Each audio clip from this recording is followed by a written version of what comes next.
The overall goal of this procedure is to establish an in vitro model for studying mammalian axon regeneration using adult dorsal root ganglion neurons, or DRG neurons. This is accomplished by first dissecting out the DRGs from adult mice,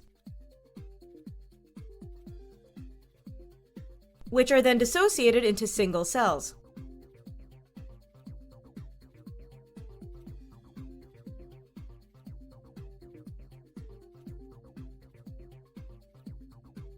Then the dissociated neurons are transfected by electroporation.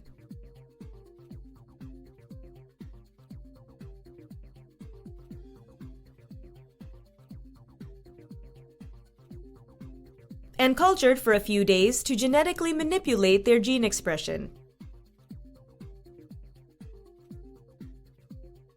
The final step is to resuspend and replate the neurons for additional overnight culture.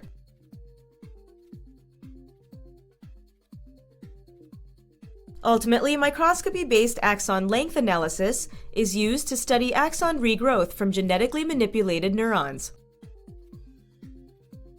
The main advantage of cell resuspension and replating step used in this technique is that it allows analysis of axon growth from neurons that have already been genetically manipulated. This technique is particularly useful for loss of function studies in which RNAi approach is used to downregulate the gene of interest. Demonstrating the procedure will be Dr. Saijilafu, a postdoc fellow from my lab.